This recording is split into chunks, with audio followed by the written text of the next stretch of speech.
Պարոն Թունյան, նախ անդրադառնանք այսօր էլի կրկին Ադրբեջանի տարածքով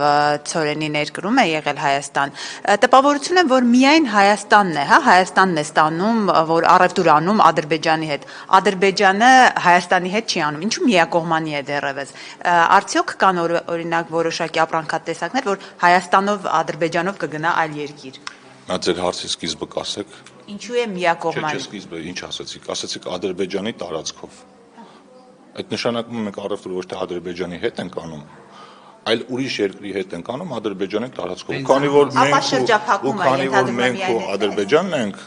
սահմանակից, բնականաբար առևտուրը տեղի ունենում այն երկրների միջոցով, որոնց հետ տվյալ երկիրը սահմանակից է։ Այն ժամանակին չկար այդ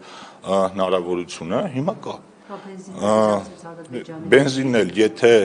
մեզ առաջարկում են որևէ ապրանք, որը ավելի էժան է եւ գին որակահարաբերակցությամբ մեզ ձեռնտու է, ապա դրա համար էլ բիզնեսը որոշում է գնել այնտեղից, որտեղից ձեռնտու է։ Հարցը հետեւյալն է, ինչու մենք էլ ինչու հակառակ ուղղությամբ դա էլ կլինի, դա շուկան է թելադրում։ Հիմա եթե կլինեն ապրանքներ, որտեղ այնտեղ պահանջարկ ունենան, իմ կարծիքով մենք շուտով կունենանք առաջին դեպքերը,